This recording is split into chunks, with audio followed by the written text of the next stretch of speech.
Peace on Earth. I wanted to just tell you briefly about my novel, The Terraist Letters.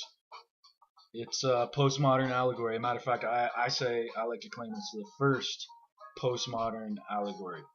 And postmodernism, I define straight up as when the point in time when this cockamamie bullshit that the institutions try to put forth, this statement that the solution to pollution is dilution, when that became obviously bullshit, when pollution is now saturation, right? So that's when postmodernism ticked over to be an actual era.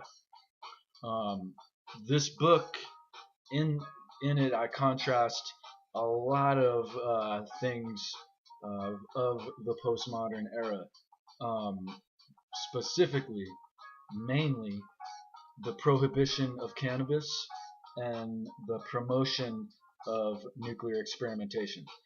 So all across the world, there's global prohibition of cannabis cultivation.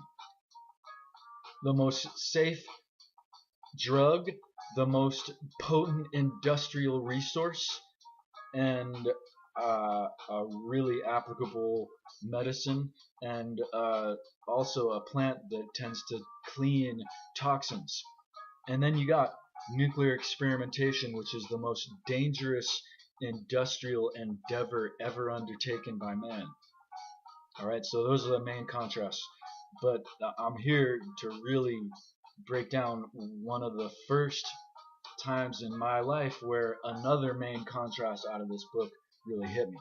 And I grew up in New York City. This book is kind of like a combination of the Basketball Diaries and X-Files. And the Basketball Diaries was set in my hood, Inwood, Manhattan, New York.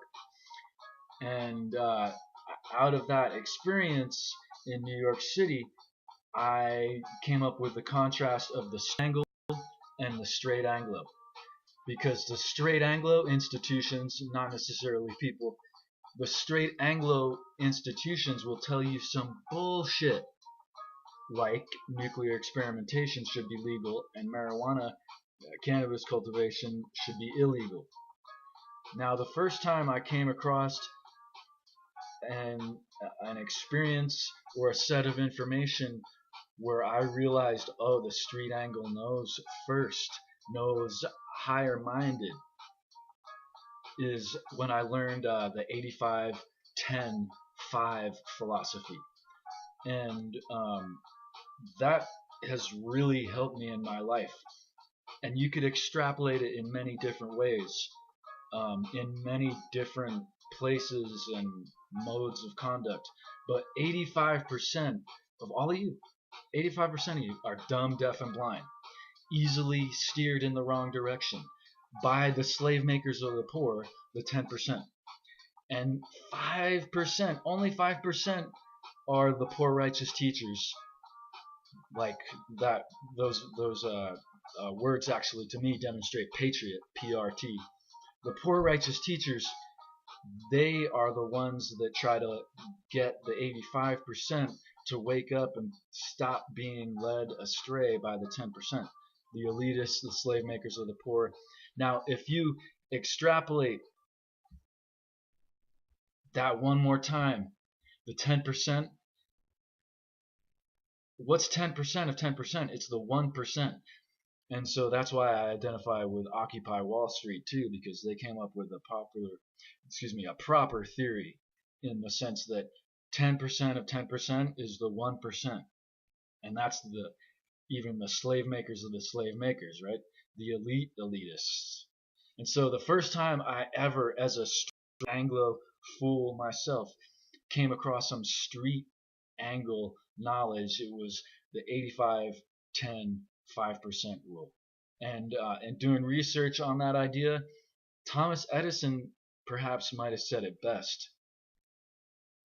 5% of the people think, 10% of the people think they think, and 85% would rather die than think.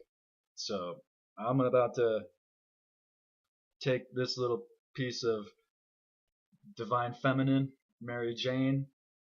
I'm going to kick back and think about how I'm like, fuck you to the AG and the rest of the alphabet agencies who promote nuclear experimentation over marijuana, hemp, cannabis cultivation.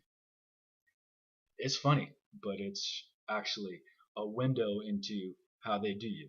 So 8510.5, I hope that helps you a little bit. Please support my book, or even just holler at me. Let me know what's up. Peace.